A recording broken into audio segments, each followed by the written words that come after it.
भाजपा सरकार में हरियाणा आज खेती और उद्योग दोनों मामलों में देश के टॉप राज्यों में अपनी जगह बना रहा है। जब औद्योगिकरण बढ़ता है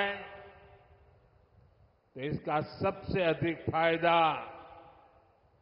गरीब को, किसान को और दलित को होता है। बाबा साहब आम्बेडकर, जिन्होंने बाबा साहब आम्बेडकर को पढ़ा होगा, न पढ़ा हो तो पढ़ ले। बाबा साहब आम्बेडकर मानते थे कि दलितों के सशक्तिकरण में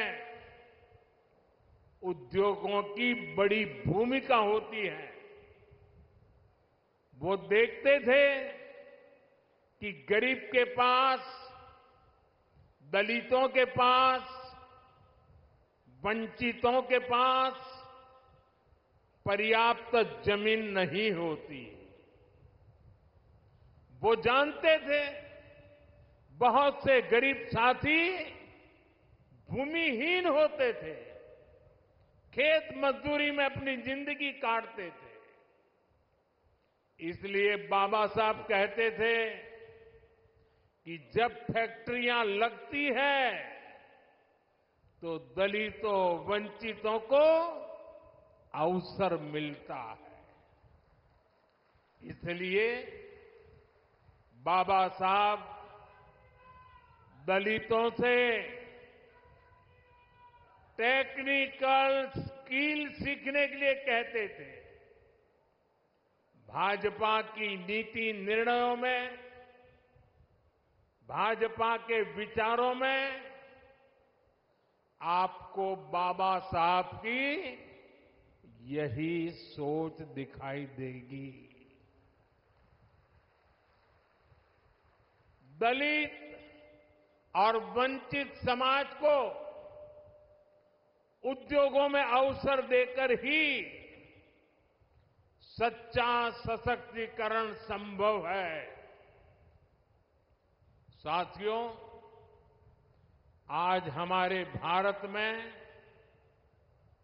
एक और चुनौती है जिस पर सिर्फ और सिर्फ भाजपा ही बात करती है।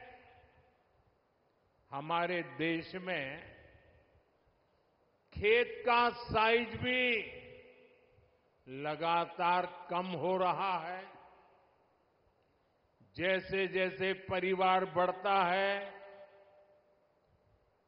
जमीन के टुकड़े होते हैं, जमीन बढ़ जाती है। धीरे धीरे एक छोटा टुकड़ा बच्चों के नसीब आता है। आबादी बढ़ रही है, लेकिन खेत छोटा हो रहा है। ऐसे में खेती से जुड़े सभी अर्थशास्त्री भी मानते हैं कि गांव में खेती के साथ साथ कमाई के दूसरे जरिए भी होने चाहिए। अकेली खेती पे गुजारा पूरे परिवार के लिए, और इसलिए हर मां बाप चाहता है कि एक बेटा खेती करेगा, दूसरा शहर में जाके काम करेगा। और इसलिए जब उद्योगों का विस्तार होता है तो उससे किसानों का जीवन भी बेहतर होता है। इससे किसान परिवार के बच्चों को भी अच्छी नौकरियां मिलती हैं, अच्छे अवसर मिलते हैं। और इसलिए साथियों, भाजपा खेती को भी बढ़ावा देती है, व्यापार कारोबार को भी बढ़ावा देती है।